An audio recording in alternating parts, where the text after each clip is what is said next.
Shalom Bapak Ibu Saudara. Shalom. Haleluya. Saya rindu kita bangkit berdiri deh pagi hari ini. Siapa di tempat ini yang merasa bahwa hidup kita ditebus oleh Tuhan? Siapa di tempat ini yang merasa bahwa hidup kita ditebus oleh Tuhan? Amin. Amin. Biarkan setiap kita angkat tangan lagi dong. Kita angkat tangan lagi dong. Nah, kita genggam tangan kita taruh di sini, kita mau berjoget bersama-sama. Amin. Shalalalala, shalalalala, shalalalala, shalalalala, shalalalala, la la la la la, oh la la la, hey, shalalalala, shalalalala, shalalalala, shalalalala, shalalalala, shalalalala, oh la la la. Hidupku telah ditebus dengan kuasa darah yang kudus. Sekarang hidupku bukan milikku lagi. Haleluya. Apa yang Tuhanku mau inginkan, apa yang Tuhanku mau lakukan, asalkan Tuhanku senang, sembahku relakan, namanya dimuliakan. Suka-sukamu Tuhan, suka-sukamu Tuhan, suka-sukamu Tuhan, suka-sukamu Tuhan, suka-sukamu Tuhan, suka-sukamu Tuhan, suka-sukamu Tuhan, suka-sukamu Tuhan, suka-sukamu Tuhan. Hey, shalalalala, shalalalala, shalalalala, shalalalala, shalalalala, shalalalala, oh la la la. Bila hidup la la la, shalalalala, shalalalala, shalalalala, shalalalala, shalalalala, oh la la la. Sungguhlah hidupku telah ditebus. Haleluya. Hey, hey.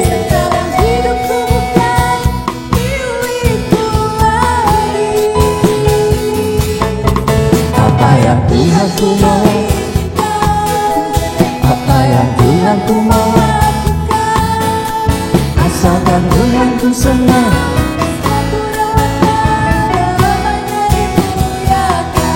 hey, ya.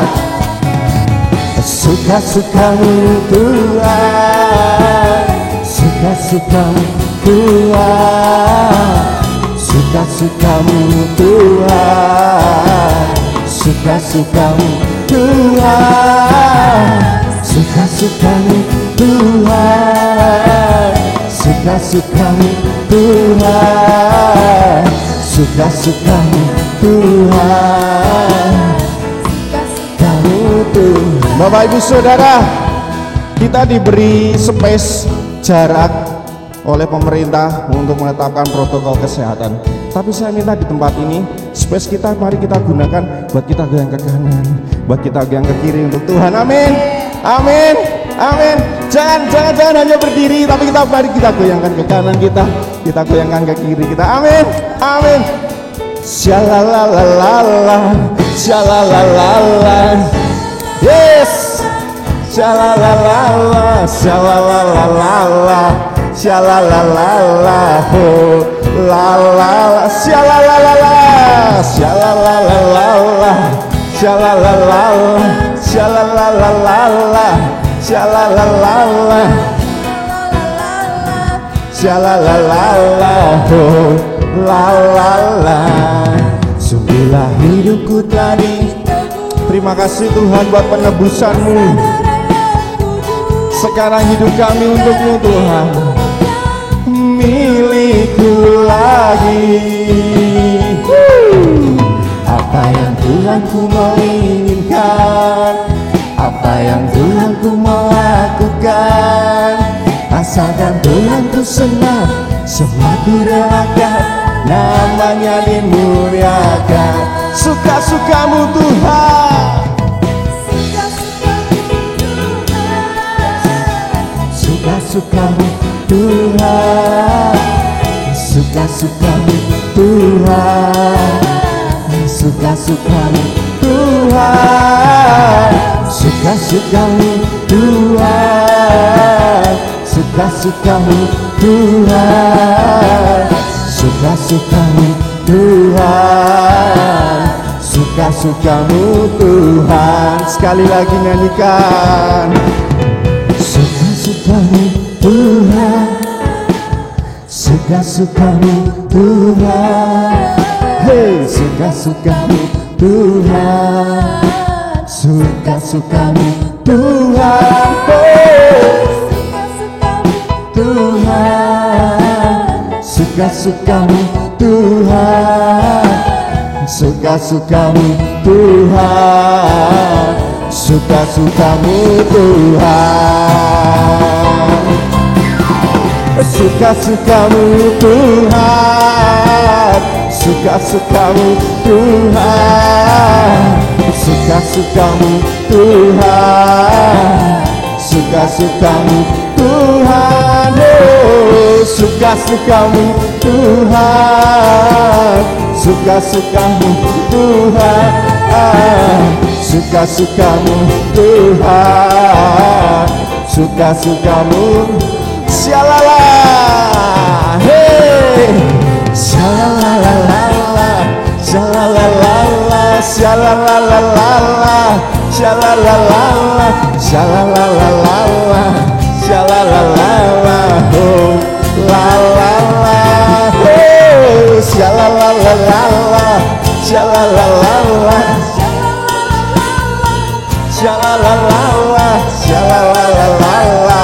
shalala, oh, la la la.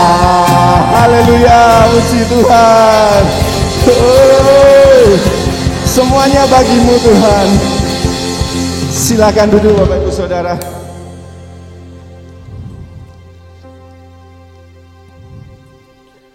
Biarkan pagi hari ini kami terus mau berkomitmen Tuhan. Cinta kami, kesetiaan kami hanya untuk-Mu Tuhan.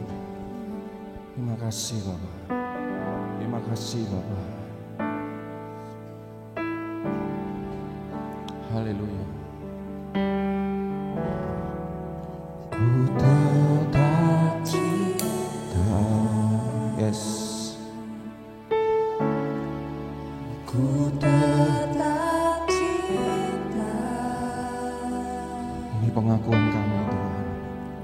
Walau badai datang menerpa, ku tetap cinta. Ku tetap setia. Ku tetap setia.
nyanyikan pujian ini dari hatimu. Haleluya Yesus. Ku tetap cinta, oh, ku tetap cinta. Walau apapun yang terjadi Tuhan, walau itu terasa berat dalam setiap hidup kami, biarkan kami tetap cinta Tuhan. Haleluya. Kami mau setia,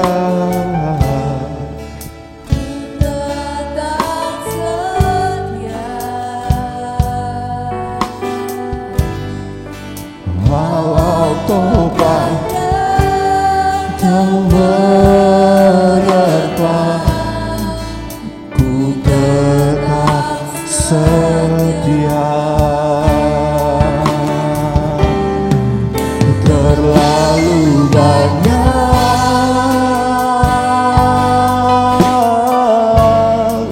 yang Tuhan telah beri, takkan mungkin ku balas dari apa yang ku miliki. Ku persembahkan seluruh hidupku, biar ku tetap cinta dan ku tetap setia untuk selama-lamanya. Terlalu banyak Tuhan, haleluya.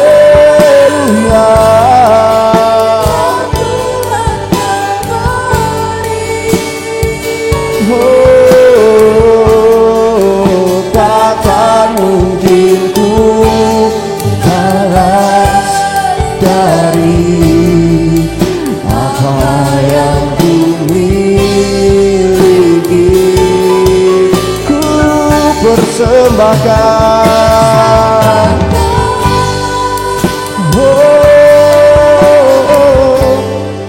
seluruh hidupku, biar ku tetap cinta dan ku tetap setia untuk selama-lamanya. Biar ku tetap cinta, biar ku tetap cinta dan ku tetap setia untuk selama-lamanya. Biar ku tetap cinta dan ku tetap setia untuk selama-lamanya. Kami berterima kasih buat cinta kekal yang Tuhan berikan buat kami. Dan biarkan ketika pagi hari ini kami beribadah bersama-sama, ini adalah sedikit ucapan syukur kami kepada Tuhan. Walaupun apa yang kami lakukan tidak pernah bisa membalas semua kasih Tuhan, tetapi bukti kami cinta Tuhan. Pagi hari ini kami ada, kami datang, kami beribadah. Dan biarkan Tuhan yang bekerja memberkati setiap umat-umat Tuhan. Bapa, biarkan suasana yang manis ini akan terus dapat kami nikmati. Jangan biarkan ibadah yang indah seperti ini dilarang, ditutup hanya karena pekerjaan virus. Karena itu kami berdoa supaya setiap umat-umat Tuhan tetap sehat. Supaya tidak ada apapun yang terjadi yang menjamah hidup kami, tubuh kami, sehingga ibadah seperti ini boleh tetap berjalan. Terima kasih Tuhan. Sebelum kami dengar firman-Mu, kami berdoa untuk bangsa dan negara kami. Tuhan tolong supaya Engkau Tuhan yang memelihara, Engkau yang bekerja, Engkau yang menjaga. Berkati pemerintah Tuhan dengan segala problematika yang dihadapinya. Engkau memberikan hikmat, kekuatan mengatasi persoalan bangsa ini, persoalan-persoalan yang begitu rumit dan banyak. Berkati masyarakat Indonesia supaya mereka juga boleh memahami dan boleh terkendali. Bapa, Engkau ada atas bangsa dan negara kami, khusus untuk Kalinegoro, khusus untuk Kabupaten Magelang. Biarkan Tuhan yang bekerja, Tuhan yang memberkati tim medis yang bekerja keras Tuhan untuk mengatasi, untuk memutus pergerakan dari virus ini. Engkau Tuhan yang akan menolong mereka. Berkati Kabupaten Magelang supaya angka suspek semakin menurun, dan biarkan Engkau Tuhan yang menjaga gereja Tuhan, anak-anak Tuhan dijaga, dipelihara dalam aktivitas mereka, bersentuhan dengan orang banyak, dalam kegiatan ekonomi, kegiatan rohani. Tuhan yang menjaga dan menolong mereka. Terima kasih pada akhirnya Engkau memelihara setiap kami semuanya. Biarkan minggu-minggu ke depan ibadah kami boleh tetap berlangsung karena ada pemeliharaan dari Tuhan. Dalam nama Yesus kami sudah berdoa. Dengarkan firman Tuhan. Haleluya. Amin. Puji Tuhan. Selamat pagi, shalom semuanya. Oke, yang di bawah boleh naik, ada 3, masih bisa 3 di bawah. Yang mau naik silakan. Ya, masih ada 3 tempat di atas. Selamat pagi semuanya. Ada 4 kursi yang masih bisa diduduki. Kalau Asyir di bawah, iya bisa naik. Oke, pagi hari ini Bapak Ibu Saudaraku, kita bersyukur kita boleh tetap beribadah. Kalau dulu ketika seseorang sakit kita diminta untuk tetap beriman datang ya ibadah. Tapi hari ini saya harus kembali mengulangi lagi sesuai imbauan pemerintah. Kalau kita kurang sehat, kita harus menahan diri untuk tidak beribadah, tetapi beribadah secara online, maksudnya ya tetap ibadah tapi online, saudaraku ya. Karena bukan berarti kurang iman, karena kalau di perjanjian lama kalau seseorang itu kena kusta, ya dia nggak boleh masuk bait Allah, juga nggak boleh gitu ya. Bahkan di tempat tinggalnya dia harus nyingkir dari tempat tinggalnya. Di sini bisa ditambah 2 lagi, masih ada, silahkan naik dari tangga putar, masih bisa. Kalau masih ada Asyir yang di bawah, supaya kita bisa nikmati. Oke, pagi hari ini kita akan melanjutkan tema pembahasan minggu keempat bulan lalu. Minggu keempat bulan lalu kita sudah belajar tema antikris dan lambang 666. Kita sudah melihat sedikit tentang antikris, dan pagi hari ini kita akan lanjutkan apa dan bagaimana kita melihat angka 666 di dalam Alkitab. Karena sesuai dengan apa yang sudah kita pelajari, salah satu tujuan hikmat adalah memahami peristiwa-peristiwa akhir zaman. Ya, oke. Bapak Ibu siap diberkati? Bilang sama-sama sepatah kata dari Tuhan mengubahkan. 1, 2, 3. Silakan Bion.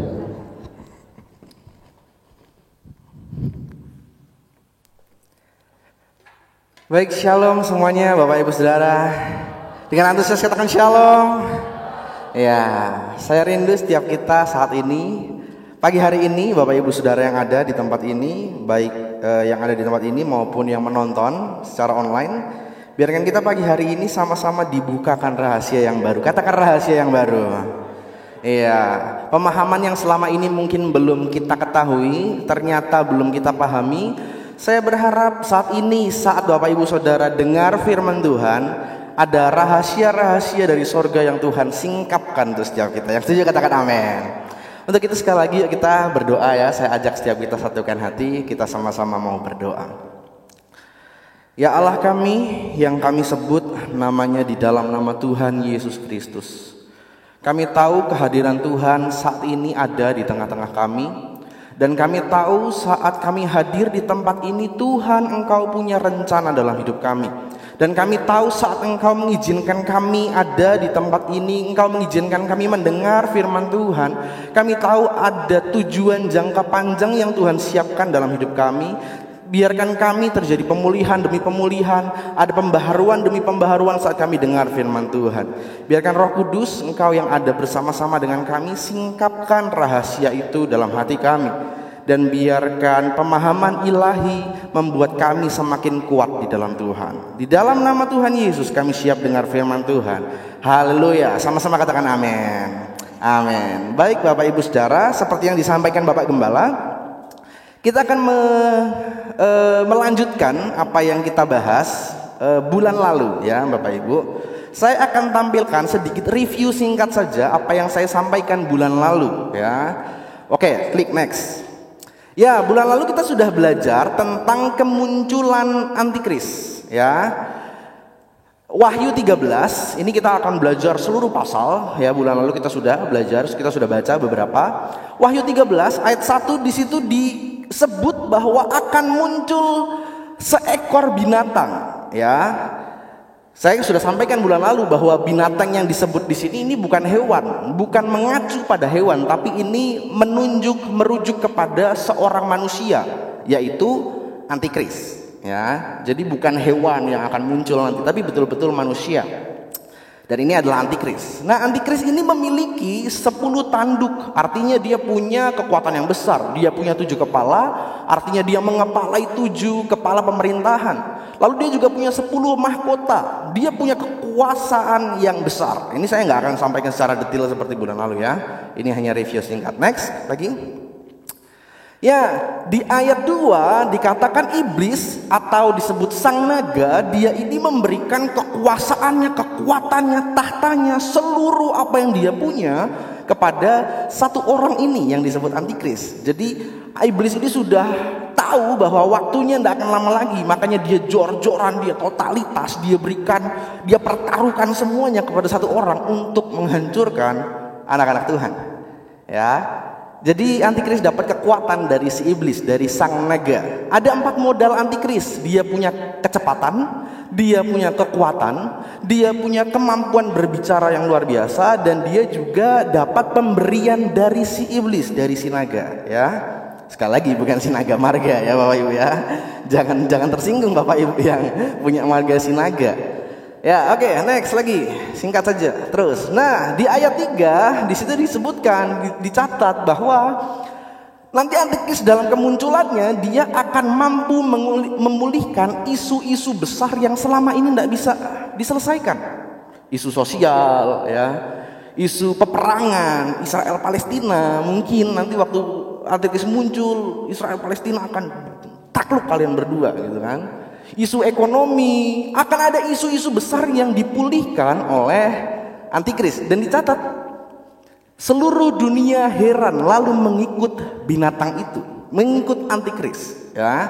Next lagi. Ayatnya yang kelima dan ayat yang keenam, di situ disebut bahwa masa pemerintahan, masa kekuasaan antikris di masa yang akan datang akan berkuasa selama 42 bulan. Jadi masa antikris itu adalah 3,5 tahun. Oke, lanjut. Ayat 7. Dia diperkenankan untuk berperang melawan orang-orang kudus ya. Jadi orang-orang kudus disengsarakan ya, disiksa begitu. Diperkenankan, memang diizinkan. Oke, terus lanjut, cepat saja. Ya, akan ada masa bahwa nanti seluruh dunia akan dipaksa untuk menyembah antikris ya. Kalau tidak, nanti akan dibunuh. Kalau tidak mau nyembah antikris, nanti akan dibunuh. Jadi akan ada masa di mana seluruh dunia dipaksa untuk menyembah antikris. Lanjut. Ini bulan lalu ya Bapak Ibu. Nah, kemarin kita sampai sini. Bulan lalu kita sampai sini. Barang siapa bertelinga, hendaklah ia mendengar. Barang siapa ditentukan untuk ditawan, ia akan ditawan. Barang siapa ditentukan untuk dibunuh dengan pedang, ia harus dibunuh dengan pedang. Yang penting di sini ialah ketabahan dan iman orang-orang kudus. Yang setuju katakan amin Bapak Ibu. Ya, lanjut next. Nah, ini adalah pembahasan kita saat ini Bapak Ibu. Lambang 666. Kita akan menjawab apakah itu lambang 666, atau akan saya sebut supaya simpel 666 gitu ya Bapak Ibu ya. Lambang 666 itu apa? Dan bagaimana cara kita menyikapinya? Bagaimana lalu kita meresponi tentang 666 ini? Apakah betul bahwa microchip itu adalah 666? Akan kita bahas saat ini ya. Oke, next. Ya, ayatnya ke-11. Tadi kemarin kita sudah sampai ayat yang ke-10. Sekarang kita ayat yang ke-11 ya. Saya minta tolong Ibu Gembala boleh membacakan ya ayat 11. Ini lanjutan dari yang kemarin ya Bapak Ibu ya. Wahyu 13 ayat yang ke-11. Dan aku melihat seekor binatang lain keluar dari dalam bumi dan bertanduk dua sama seperti anak domba, dan ia berbicara seperti seekor naga. Nah, sebelum kita menjawab apa itu 666, kita akan lanjut ceritanya dulu ya Bapak Ibu ya. Latar belakangnya supaya Bapak Ibu paham, mengerti. Oke, klik sekali. Nah, di sini muncul satu binatang lagi. Muncul satu pribadi lagi, muncul satu makhluk lagi. Disebut binatang lain. Dan sekali lagi, binatang di sini ini bukan hewan, tapi ini adalah seorang manusia.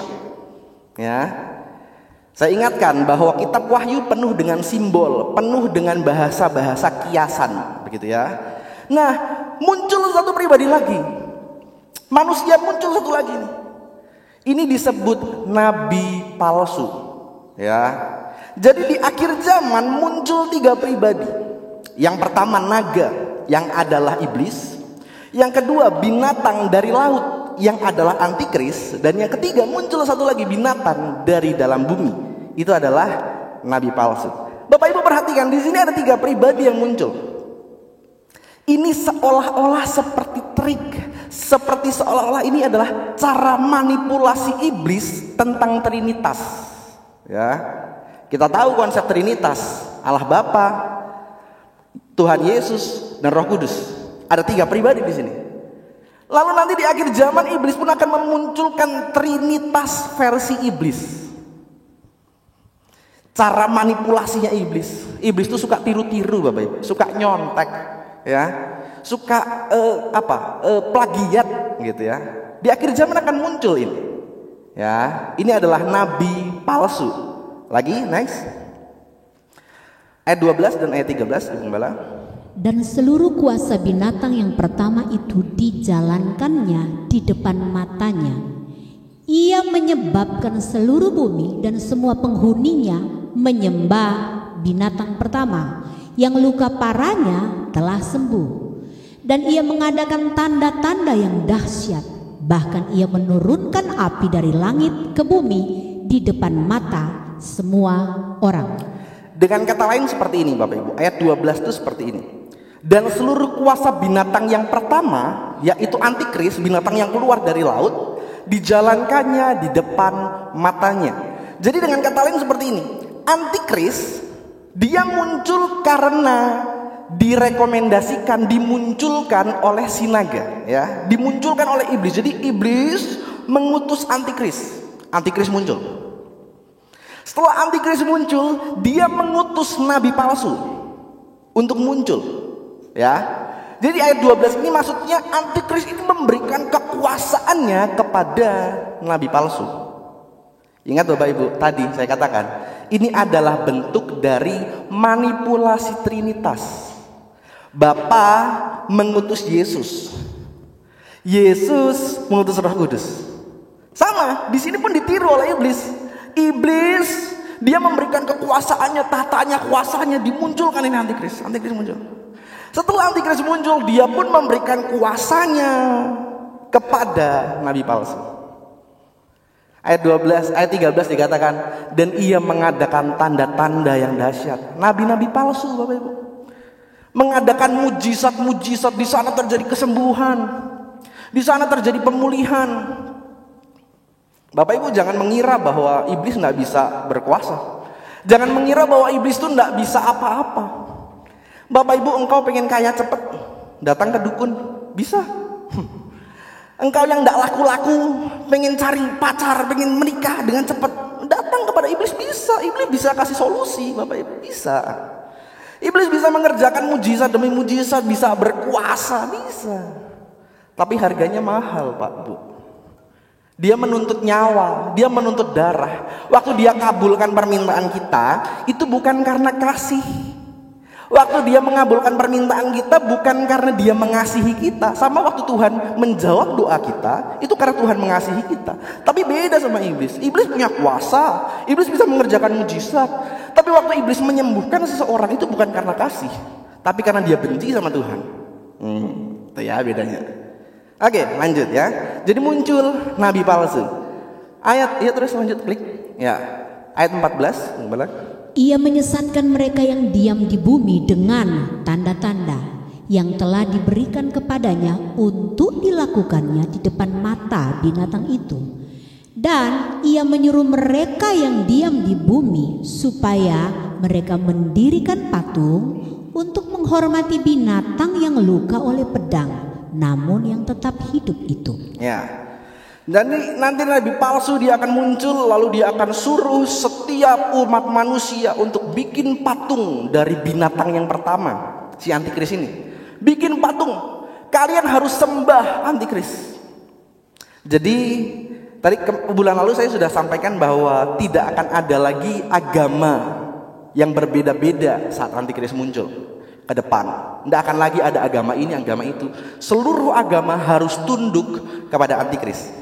Nah, siapa tokoh agamanya? Nabi palsu. Kalian semua harus nyembah antikris. Harus. Jadi seolah-olah pendetanya gitu ya, dalam tanda kutip. Pendetanya antikris, hambanya antikris gitu. Oke, lanjut.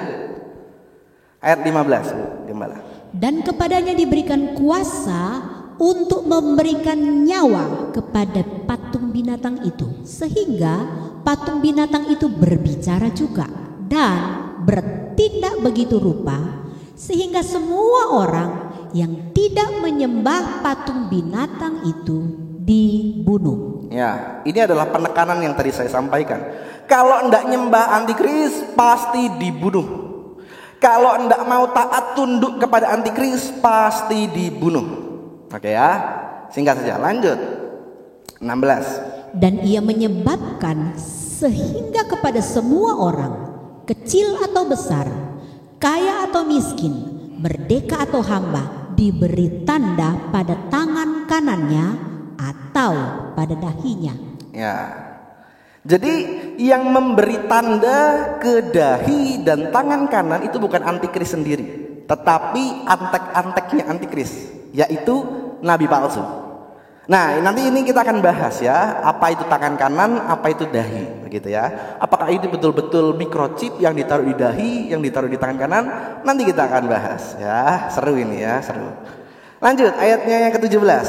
Lanjut. Dan tidak seorang pun yang dapat membeli atau menjual selain daripada mereka yang memakai tanda itu, yaitu nama binatang itu atau bilangan namanya. Jadi bagi setiap orang yang tidak punya tanda, bagi setiap orang yang tidak diberi tanda oleh nabi palsu, dia tidak akan bisa berjual beli, tidak akan bisa bertransaksi. Loh, tapi kan betul kan, microchip itu kan seperti itu. Microchip itu nanti akan digunakan sebagai alat pembayaran. Kalau kita tidak pakai microchip, nanti kita tidak bisa beli, nanti kita tidak bisa menjual, gitu kan? Cocok nih sama ayat ini, microchip tuh ini banget, gitu kan? Nah, apakah betul atau tidak? Nanti kita akan bahas ya. Sabar Bapak Ibu. Ayat 18, ayatnya yang terakhir, Ini kuncinya. Yang penting di sini ialah hikmat. Barang siapa yang bijaksana, baiklah ia menghitung bilangan binatang itu, karena bilangan itu adalah bilangan seorang manusia, dan bilangannya ialah 666. Ya. Jadi bilangan tanda yang ditaruh di dahi dan ditaruh di tangan kanan itu adalah bilangan manusia, yaitu bilangan 666. Nah, kita akan menjawab sama-sama, apa itu bilangan 666, 666. Saya akan kasih beberapa fakta Bapak Ibu dari ayat ini tentang bilangan 666. Klik next. Ya, sekali lagi klik. Yang pertama, Bilangan triple 6 itu adalah bilangan binatang, disebut di situ ya, disebut di situ. Bilangan binatang itu. Dan bilangan binatang itu disebut bilangan manusia. Apa yang dimaksud dengan bilangan manusia, Bapak Ibu?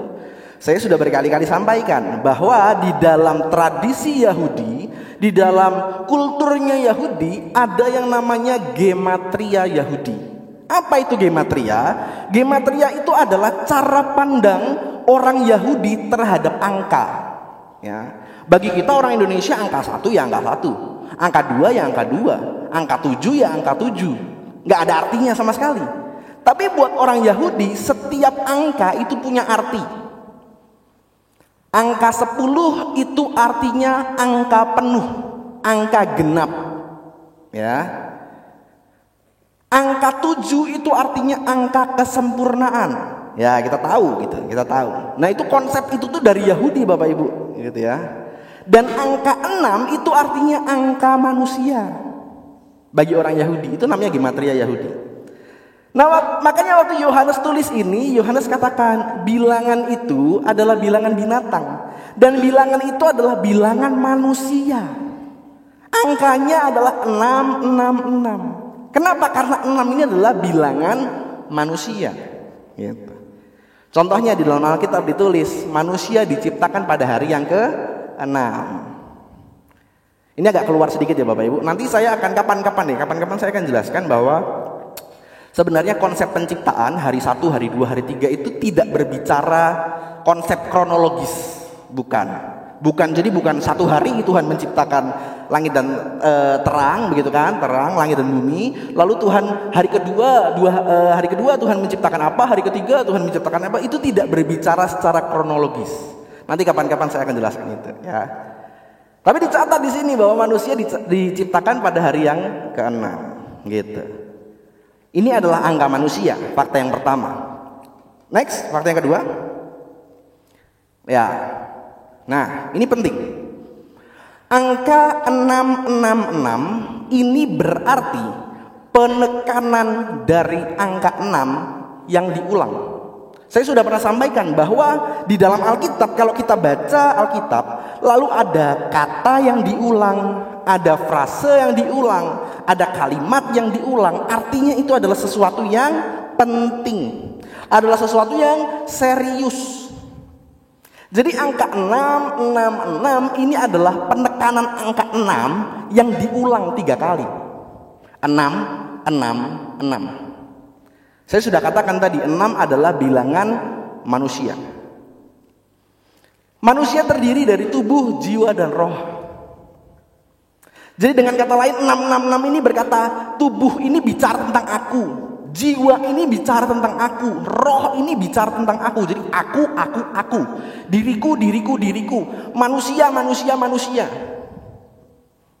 Usaha manusia untuk membuat dirinya seperti sempurna seperti Tuhan.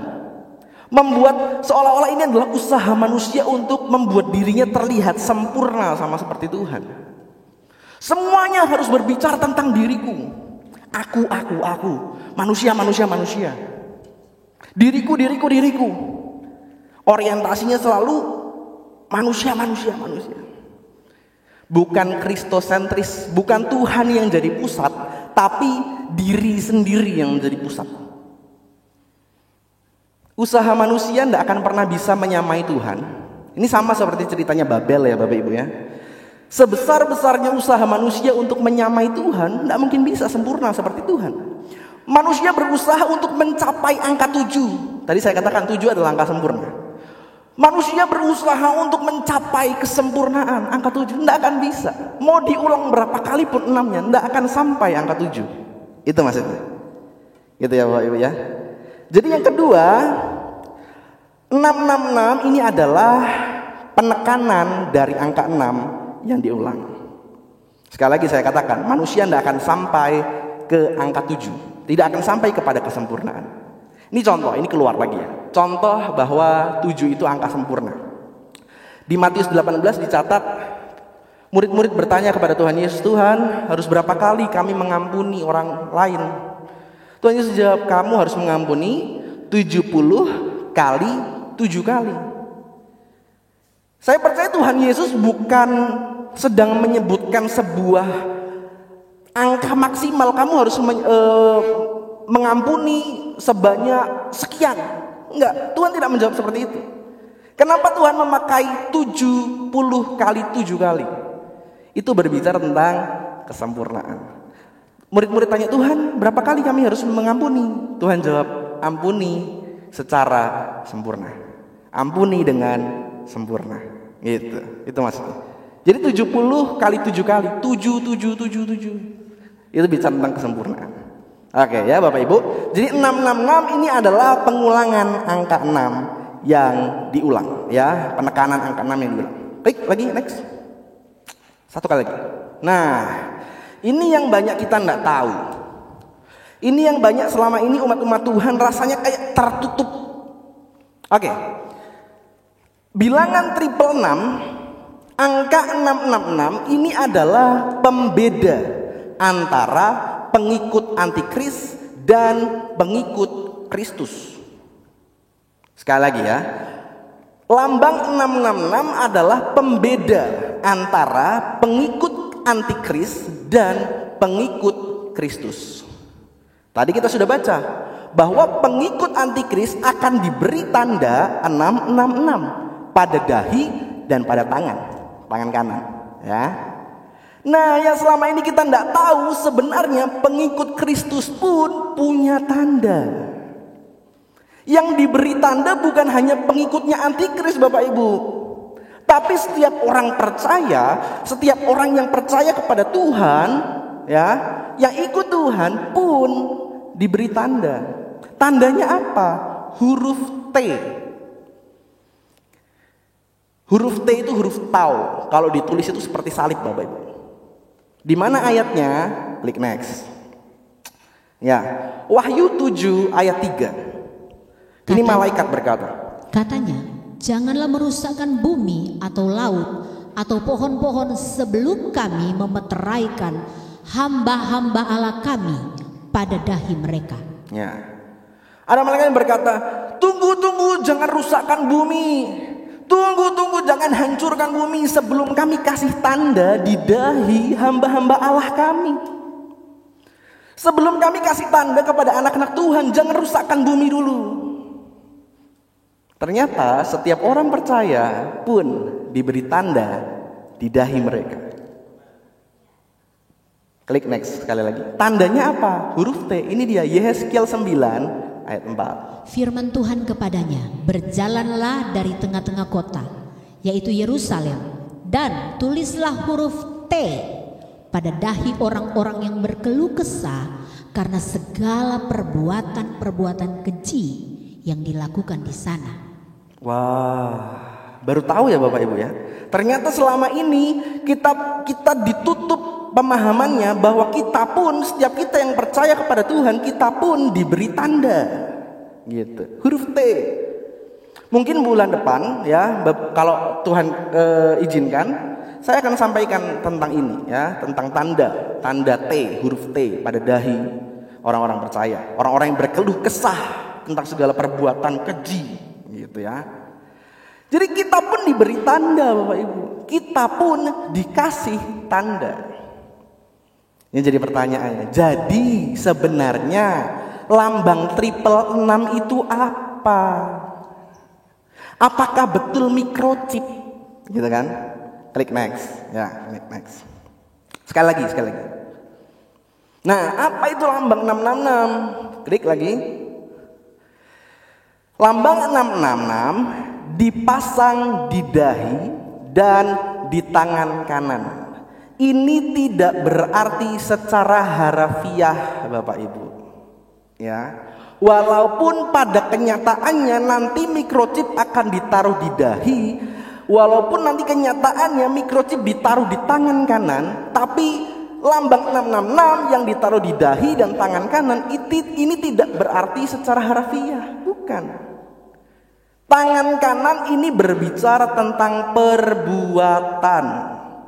Dahi ini berbicara tentang pikiran. Ingat Bapak Ibu, kitab Wahyu penuh dengan simbol dan kiasan, ya. Sekali lagi, tangan kanan itu berarti perbuatan, dahi itu berarti pikiran, gitu. Kenapa saya bisa bilang bahwa microchip itu bukan 666? Karena kalau kita menganggap bahwa lambang 666 ini adalah sebuah benda fisik, Bapak Ibu, ya. Dalam hal ini microchip yang kita sedang bahas. Kalau kita menganggap bahwa lambang 666 ini adalah sebuah benda fisik, maka seharusnya kita pun menganggap lambang T yang nanti kita akan pakai itu pun seharusnya benda fisik. Betul ya Bapak Ibu ya? Logikanya gitu. Sekali lagi, kalau kita menganggap bahwa 666 ini adalah benda fisik yang ditaruh kepada pengikut antikris, seharusnya lambang T yang nanti akan kita pakai, nanti yang akan disematkan kepada orang-orang kudus, itu pun seharusnya benda fisik. Gitu. Nggak adil dong kalau kita menganggap bahwa lambang 666 ini adalah sebuah benda fisik, tapi lambang T ini bukan benda fisik. Gitu. Karena semuanya pengikut antikris dan pengikut Kristus sama-sama diberikan tanda. Gitu. Tadi saya sebutkan bahwa lambang 666 ini adalah pembeda antara pengikut antikris dan pengikut Kristus. Oke, saya akan kasih satu statement untuk membuat kita semakin kuat dan semakin paham, ya. Ini Bapak Ibu, nubuatan dalam kitab Wahyu itu berlaku untuk jangka pendek dan jangka panjang. Artinya gini, waktu Tuhan kasih penglihatan kepada Yohanes, Yohanes tulis penglihatan itu berisi nubuatan. Yohanes bukan hanya menulis itu untuk masa kita nanti, Bapak Ibu. Tidak hanya untuk nanti di akhir zaman. Tapi itu pun berlaku untuk masa Yohanes itu sendiri. Gitu ya. Jadi firman dan nubuatan ini berlaku sejak zaman Yohanes hidup, berlaku saat itu juga. Akan muncul antikris, akan muncul nabi-nabi palsu. Itu berlaku waktu Yohanes ada. 500 tahun kemudian dibaca kitab Wahyu, ada nubuatan di situ, ada firman di situ. Itu pun berlaku untuk masa itu. 1000 tahun yang lalu mungkin Bapak Ibu, orang-orang baca kitab Wahyu, baca nubuatannya, itu pun berlaku 1000 tahun yang lalu. Kita baca saat ini berlaku untuk kita saat ini. Nanti mungkin 1000 tahun ke depan, mungkin kalau Tuhan belum datang, orang-orang 1000 tahun ke depan akan membaca Wahyu dan itu pun berlaku untuk mereka. Ya, saya mau sampaikan seperti ini. Di zaman Yohanes, mereka hidup, mereka baca, mereka membaca suratnya Yohanes. Mereka tidak menganggap bahwa lambang 666 ini adalah microchip. Betul ya Pak ya? 1000 tahun yang lalu orang-orang baca Alkitab, baca kitab Wahyu. Mereka baca ada lambang 666. Mereka tidak menganggap bahwa lambang 666 ini adalah microchip. Pikiran mereka belum sampai. Ya kan? Mereka belum mengenal teknologi secara modern. Gitu. Nanti 1000 tahun ke depan mungkin, sekali lagi saya katakan mungkin ya, kalau Tuhan belum datang, orang-orang baca kitab Wahyu, mereka membaca 666, bagi mereka teknologi microchip sudah ketinggalan zaman. Gitu. Mungkin bagi orang 200 tahun yang lalu Bapak Ibu, saya nggak tahu ya, internet sudah ada belum ya 200 tahun yang lalu? Belum ya? Dibaca, mereka baca kitab Wahyu, mereka baca 666. Mungkin mereka beranggapan internet ini 666 nih. Karena internet ini akan menguasai dunia. Gitu. Wah, ini pasti akan menguasai dunia dan mengacau balaukan dunia. Mungkin bagi mereka saat itu internet adalah 666. Makanya saya katakan bahwa jangan berasumsi bahwa 666 adalah microchip. Karena setiap masa punya persepsinya masing-masing. Gitu Bapak Ibu ya. Setiap masa punya persepsinya masing-masing. Saya ingat dulu, saya pernah baca cerita bahwa gereja Tuhan pernah menganggap bahwa komputer itu adalah satanik. Wah, komputer itu sesat. Gereja mula-mula Bapak Ibu, gereja mula-mula menganggap orang main drum itu setan. Itu alat musik yang tidak rohani.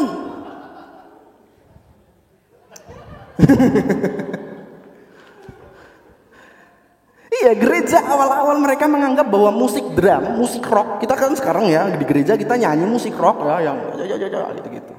Kita menganggap itu musik yang setan. Dulu kita gereja menganggap seperti itu. Tapi ternyata sekarang kehidupan berjalan maju, upgrade terus ya.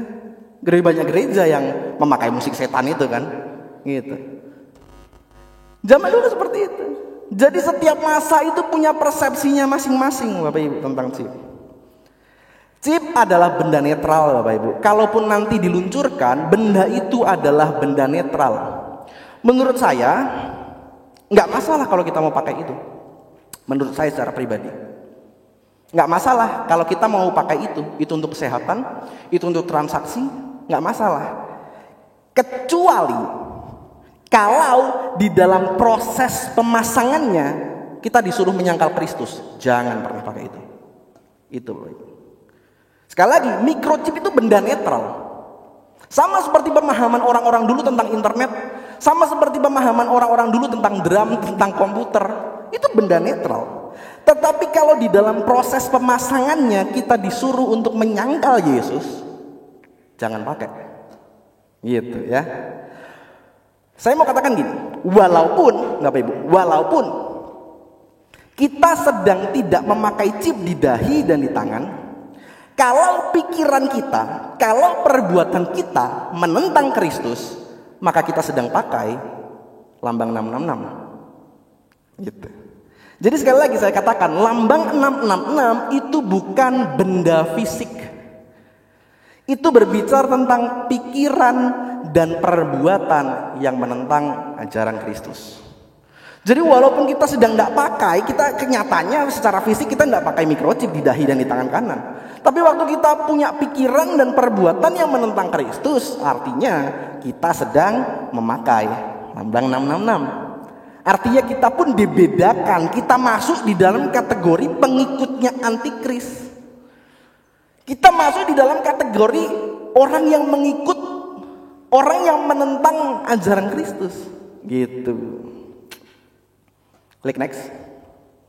Nah, ini benda yang kita obrolkan tadi ya, kecil. Seperti beras katanya ya. Nanti akan ditaruh di tangan kanan atau di dahi.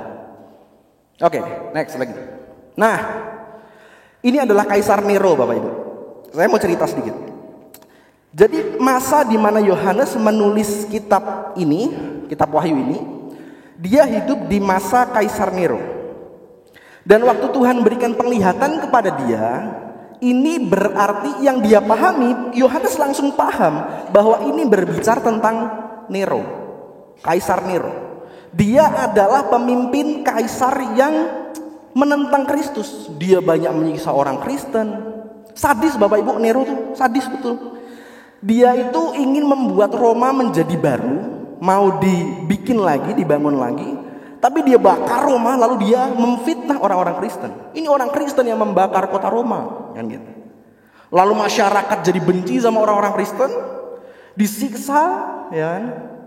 Bahkan penyiksaannya Nero itu saya pernah baca, dia itu membuat orang Kristen tidak berdaya. Setelah tidak berdaya, lalu orang Kristen itu akan diikat dengan jerami, lalu digantung di tiang-tiang di taman. Lalu mereka dibakar satu-satu. Jadi Nero itu puas banget, psikopat memang dia kan, psikopat banget.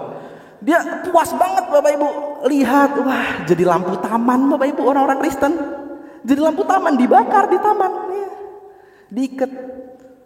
Ada juga caranya dia menyiksa setelah orang Kristen tidak berdaya, mereka dililiti dengan ditempel pakai kulit hewan yang masih segar. Kulit hewan yang masih segar, masih ada darahnya. Lalu mereka dilepaskan di hutan supaya anjing-anjing liar, serigala itu buru mereka, kejar. Cara nyiksanya gitu, sadis ya. Jadi waktu Tuhan berikan penglihatan kepada Yohanes paham bahwa ini berbicara tentang Nero. Antikris muncul, nabi-nabi palsu banyak muncul. Gitu. Makanya tadi saya katakan bahwa nubuatan di dalam kitab Wahyu itu bersifat untuk jangka pendek dan jangka panjang gitu. Setiap masa, setiap zaman punya antikrisnya masing-masing. Coba klik next. Setiap masa punya pemimpin yang menentang Kristus pada masanya, yang menekan kekristenan, yang menghambat Injil. Setiap masa punya. Hitler kita tahu bagaimana kejamnya dia. Lalu ada ditulisannya Mao Zedong ya Bapak Ibu. Dia ini adalah orang yang membentuk Cina sebagai negara komunis. Bacanya Mao Zedong. Saya itu udah karena pacarnya orang Cina jadi ngerti bahasa Cina Bapak Ibu ya kan. Iya, itu untungnya punya pacar yang Cina gitu Bapak Ibu. Saya bisa bahasa Cina sekarang Bapak Ibu. Mao Zedong, ya kan. Ngomongnya sambil Mao Zedong, kayak gitu kan. Sambil kungfu kan. Itu Mao Zedong ya kan. Mao Zedong gitu kan. Dia ini orang yang membentuk Cina sebagai negara komunis. Dan sejak Cina ini berubah jadi komunis, Injil sulit sekali untuk masuk, ya. Kekristenan dihambat sekali. Jadi gitu Bapak Ibu. Setiap masa punya pemimpin-pemimpin yang menentang Kristus. Sekali lagi, antikris artinya antikristus. Orang yang menentang ajaran Kristus. Klik next. Kesimpulan. Keluarkan saja, ada tiga. Kesimpulan yang pertama. Nubuat tentang akhir zaman sudah terjadi, ya, dan pasti akan terjadi lagi dengan skala yang lebih besar. Tadi saya katakan, nubuatan di dalam kitab Wahyu untuk jangka pendek dan jangka panjang. Nubuatan yang sudah kita baca tadi di kitab Wahyu itu sudah terjadi di masa Yohanes, sudah terjadi di masa Hitler, sudah terjadi di masa Mao Zedong. Kenapa sih masih ketawa aja ya kalau saya ngomong Mao Zedong ya? Itu sudah terjadi dan akan terjadi lagi semakin hari intensitasnya semakin besar. Di kitab Wahyu dicatat bahwa di akhir zaman akan ada bencana alam. Sudah terjadi. Dan akan terjadi lagi dengan skala yang lebih besar. Nanti sampai klimaksnya waktu Tuhan Yesus datang. Di kitab Wahyu dikatakan akhir zaman akan ada peperangan. Nubuat itu sudah terjadi dan akan terjadi lagi di depan dengan skala yang lebih besar. Ya. Di kitab Wahyu dikatakan akan ada balas sampar, itu sudah terjadi dan akan terjadi dengan skala yang lebih besar lagi. Gitu. Kesimpulan yang pertama itu ya, nubuatan sudah terjadi dan akan terjadi lagi dengan skala yang lebih besar. Yang kedua, 666 adalah tanda bagi orang yang menentang Kristus, yang pikiran dan perbuatannya menentang ajaran Kristus. Ya, saya berharap pemahaman ini akan mengubah pola pikir kita tentang microchip, tentang 666 ya Bapak Ibu ya. Sekali lagi saya tekankan bahwa 666 ini bukan bentuk fisik, tapi ini bentuk pikiran dan perbuatan yang menentang Kristus. Yang ketiga, baca sama-sama ya Bapak Ibu ya. 1, 2, 3. Yang penting di sini ialah hikmat. Bagi setiap kita orang yang berjalan di dalam hikmat, maka Tuhan singkapkan rahasia itu. Kita memahami bahwa kita pun diberi tanda T, huruf tau. Artinya pembedanya adalah yang pengikut antikris, mereka berpikir dan bertindak melakukan perbuatan menentang Kristus. Bagi orang percaya yang diberi huruf T, artinya dia punya pikiran seperti Kristus. Itu pembedanya. Ingat Bapak Ibu sekali lagi, walaupun kita sedang tidak pakai microchip itu, tapi kalau kita punya pikiran dan perbuatan menentang Kristus, kita sedang memakai itu. Karena nubuatan ini sedang terjadi juga saat ini. Gitu. Amin firman Tuhan. Saya serahkan kepada Pak Gembala. Ya, saya membuka ruang diskusi Bapak Ibu, tapi tidak sekarang maksudnya. Jadi kalau Bapak Ibu masih punya pertanyaan, Bapak Ibu boleh tanya di grup kepada Vion, dan kita akan coba sama-sama jawab, saudaraku. Atau kalau yang malu-malu di grup ya Japri sama Vion ya, karena tentu pemahaman ini ada tanya jawab, menimbulkan pertanyaan. Bapak Ibu boleh bertanya. Jadi saya punya pedoman, lebih baik menanyakan daripada mempertanyakan ya. Jadi kalau nggak tahu, masih nggak puas, karena microchip itu diasumsikan memang 666. Dan kemudian selain microchip, banyak orang bertanya bagaimana dengan vaksin? Bagaimana ketika nanti diluncurkan vaksin corona, vaksin covid, begitu kan? Asumsinya ini ada ini, ada ini, ada ini, ada ini, ada unsur ini, nanti bagaimana? Sekali lagi di masa antikris semuanya dilakukan berdasarkan paksaan. Saya tidak percaya bahwa setiap orang itu kalau microchip diperlakukan ya, bahwa setiap orang akan dipaksa pakai microchips. Enggak, gitu. Jadi asal bukan berdasarkan paksaan, maka kita masih boleh memakainya. Vaksin, ayo pakai apa enggak? Gitu ya. Dan kemudian ada syarat tadi, sangkal Kristus ya, jangan mau, saudaraku. Ya kalau kita masih nyaman dengan tanpa microchip, jadi nanti menurut saya begini, microchip itu akan hanya seperti kartu kredit. Bapak Ibu tahu ketika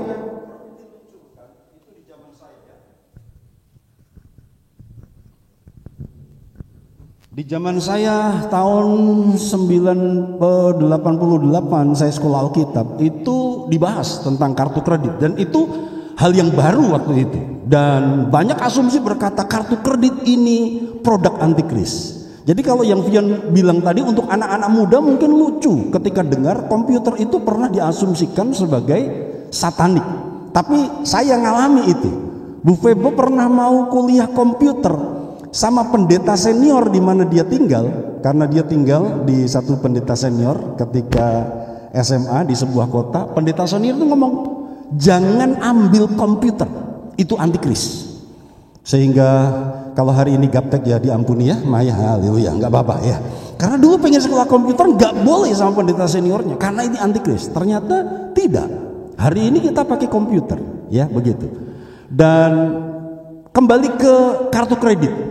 Kartu kredit adalah sebuah fasilitas yang memudahkan untuk beberapa orang. Nah itu kan ditawarkan. Yang mau pakai silahkan, yang enggak ya silahkan. Dan kartu kredit sekarang sudah lazim, dan itu ternyata bukan antikris, kan begitu. Jadi saya percaya bahwa microchip itu nanti diluncurkan juga, yang mau pakai ada kemudahan-kemudahan loh begini. Tapi kalau nggak mau pakai ya nggak masalah buat saya sih. Jadi kita harus memang berhati-hati ketika kita melihat dan menerima sebuah informasi, karena kadang-kadang kita itu heboh dengan satu informasi yang kita belum cross check, kita belum bertanya, kita belum diskusikan, kemudian karena itu sudah viral kita percaya itu sebagai sebuah kebenaran. Menurut saya sekali lagi microchip akan seperti kartu kredit yang ditawarkan fasilitas kemudahan, tetapi kalau yang nggak mau, karena itu pasti perlu biaya. Microchip itu kan mahal, begitu kan? Nah, apakah semua akan diberlakukan microchip? Saya tidak yakin bahwa itu akan dipaksa. Dan kalaupun kemudian di masa antikris ada paksaan untuk memakai microchip, kalau betul microchip itu dipakai oleh antikris untuk membuat orang tidak bisa bertransaksi, kalau itu dipaksa, tenang, kita sudah diangkat. Haleluya, puji Tuhan. Itu aja kuncinya. Karena kita tidak akan masuk, orang percaya yang sungguh-sungguh percaya Tuhan tidak masuk dalam pemerintahan antikris. Jadi nggak usah heboh dulu, saudaraku ya, nggak usah takut dulu. Nanti microchip gimana? Masih jauh. Vaksin gimana? Nanti, wah kalau kita berkata vaksin produknya antikris, kasihan nih bidan-bidan, saudaraku ya, haleluya. Mereka nanti dipakai oleh pemerintah untuk memvaksinasi masyarakat. Saya nggak percaya bahwa Menteri Terawan sendiri akan memvaksinasi masyarakat. Lah kapan? Pasti ada alat-alat gitu kan. Nah, jadi kita harus hati-hati di situ dan kita harus bijaksana. Yang penting adalah hikmat. Lebih baik menanyakan daripada mempertanyakan. Jadi mari kita diskusi. Kalau ada hal-hal yang masih perlu ditanyakan, tanyakan Japri. Dan kemudian atau di grup juga, supaya kita terbuka dan kita bisa diskusikan satu dengan yang lain. Amin firman Tuhan, mari kita datang kepada Tuhan, kita menyembah Tuhan. Hanya bersamamu Tuhan. Ya, untuk jemaat yang baru, Bapak Ibu bergabung, lagu ini adalah lagu ciptaan pelayan kita, Ardi Firmansyah. Jadi lagu ini nggak ada di kaset, lagu ini belum ada di YouTube. Lagu ini murni dikasih Tuhan untuk tema tahun ini. Lagu ini adalah lagu tema kita, berjalan dalam hikmat. Dan kita akan nyanyikan sama-sama, karena hanya bersama Tuhan hati kita tenang, hanya bersama Tuhan kita mendapatkan kekuatan. Bahwa kita perlu Dia dalam segala situasi dan kondisi zaman yang semakin sulit ini. Kita mau mengakui bahwa hanya bersamamu Tuhan. Aku berjalan semakin kuat. Aku sanggup melakukan segala langkah jalan hidupku. Sama-sama kita nyanyikan. Hanya bersamamu Tuhan, aku kan sanggup berjalan dalam hikmat-Mu, kekuatan-Mu, mengerti rencana-Mu. Hanya di dalam-Mu Tuhan, aku temukan harapan. Perkenanan-Mu melayakkanku hanya bersamamu. Kita ulang dari awal. Hanya bersamamu Tuhan, aku kan sanggup berjalan dalam hikmat-Mu, kekuatan-Mu, mengerti rencana-Mu. Hanya bersamamu Tuhan, aku kan temukan harapan.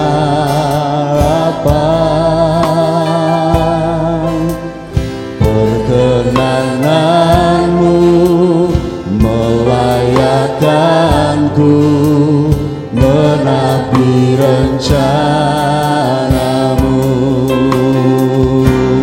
Ku perlu Kau Tuhan, ku perlu Kau Tuhan, memegang tanganku, memimpin langkahku. Ku perlu Kau Tuhan, ku perlu Kau Tuhan, bawa hidupku berkenan selalu. Sebelum kita pulang katakan, hanya bersamamu Tuhan, aku kan sanggup berjalan. Kami perlu hikmat ketika kami berjalan dalam dunia ini Tuhan. Melihat fenomena, melihat hal-hal yang aneh yang terjadi hari-hari ini. Biarkan roh kami dibawa semakin memahami kehendak Tuhan. Hanya ketika kami berjalan bersama dengan Tuhan,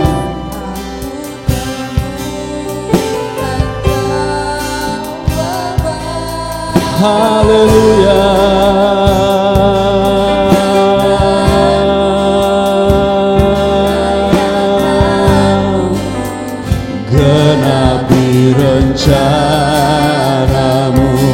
ku perlu Kau, ku perlu Kau Tuhan,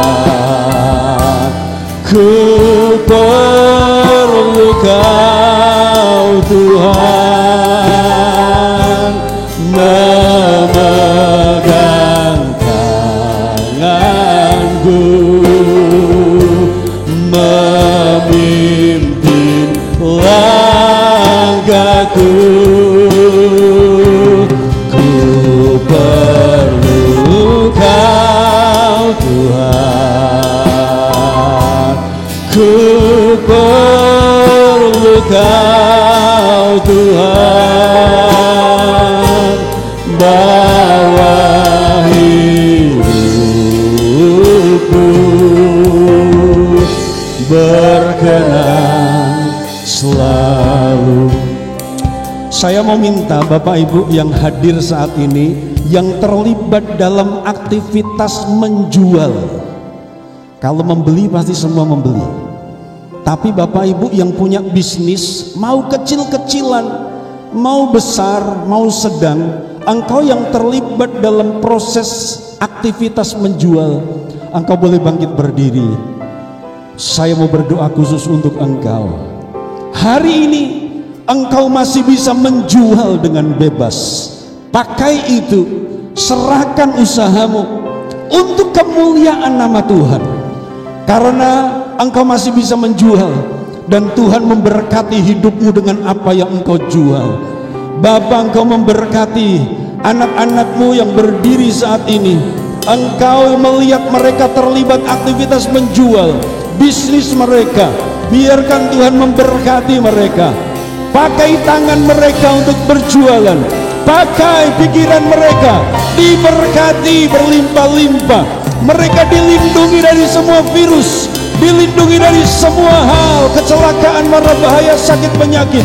Dilalukan niat-niat jahat orang jahat, dan biarkan mereka diberkati berlimpah-limpah, dan mereka pakai untuk memuliakan namamu. Mereka tidak takut untuk melakukan aktivitas berjualan dimanapun saja, berjumpa dengan orang-orang. Proteksi mereka, berkati mereka berlimpah-limpah. Usaha kecil, usaha menengah, usaha besar, kami percaya Engkau akan berkati. Terima kasih Tuhan, terima kasih Tuhan. Sekarang semua kita berdiri sama-sama, karena kita juga terlibat aktivitas membeli di masa antikris. Yang tidak memakai tanda itu, yang tidak mau menyangkal Kristus, tidak bisa berjual dan tidak bisa membeli.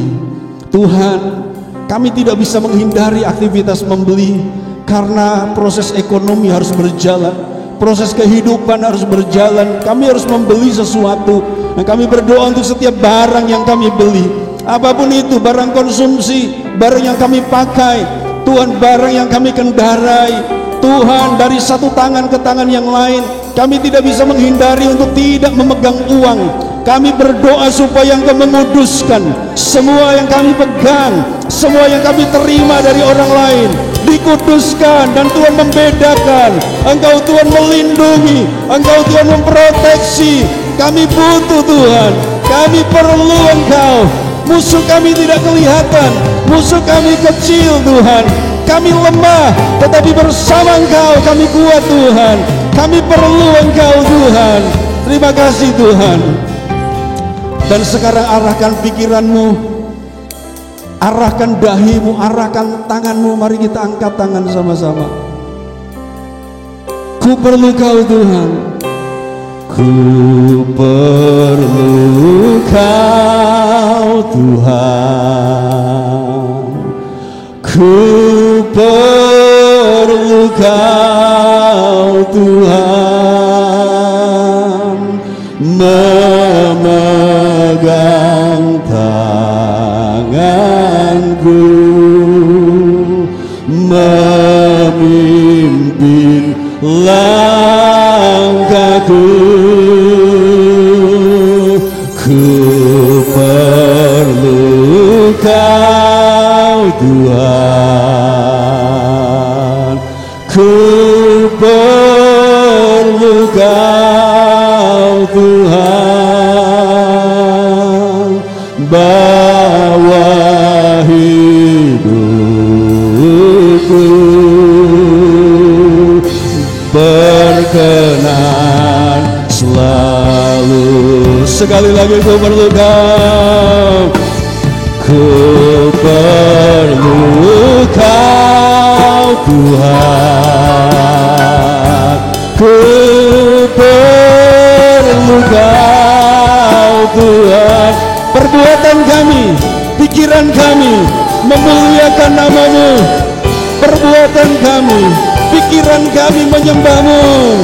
Memimpin langkahku, ku perlu Kau Tuhan, ku perlu Kau Tuhan. Bawa hidupku berkenan selalu. Bawa hidupku. Ibu Gembala tutup dengan doa. Bawa hidupku berkenan selalu. Bawa hidupku, ini doa kami Tuhan. Bawa hidupku berkenan selalu. Terima kasih Tuhan Yesus buat pagi hari ini. Kembali rahasia firman Tuhan dibukakan buat setiap kami. Akan ada masa kesukaran di depan sana, di mana orang tidak bisa menjual dan membeli.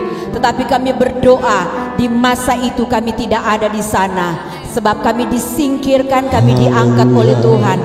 Di saat-saat ini kami mau Tuhan, biarkan hidup kami terus berkenan kepada Tuhan. Hati kami, doa kami kepadamu Tuhan. Kami butuh Engkau setiap hari, menuntun langkah kami, membimbing cara-cara hidup kami. Biarkan firman-Mu menjadi kesukaan kami, sehingga hal-hal yang ada di sekitar kami tidak akan mempengaruhi kami.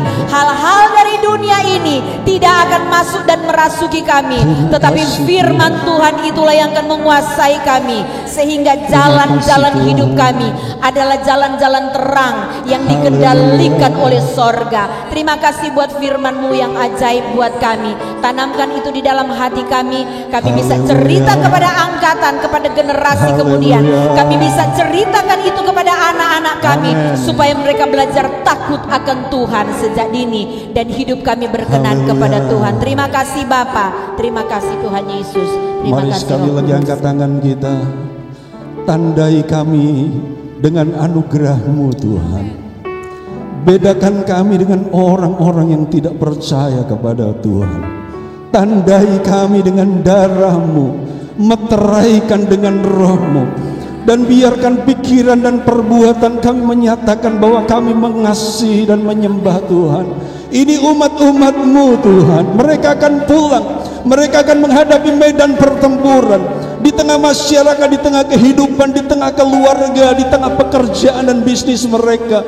Lindungi mereka Tuhan. Biarkan dengan tanda yang dari Tuhan, meterai bahwa kami kepunyaan-Mu. Kami boleh selalu mengalami damai sejahtera. Berkati ibadah nanti sore, berkati pelayan-pelayan-Mu yang setia melayani, lebih dahsyat dipakai lagi. Berkati umat-umat Tuhan yang akan datang, dan kami akan pulang dengan membawa berkat Tuhan. Dan sekarang terimalah berkat anugerah dari Allah Bapa, kasih sayang anaknya yang tunggal, persekutuan Roh Kudus, memelihara roh jiwa tubuhmu sempurna tak bercacat, sampai Yesus datang menjemput gerejanya.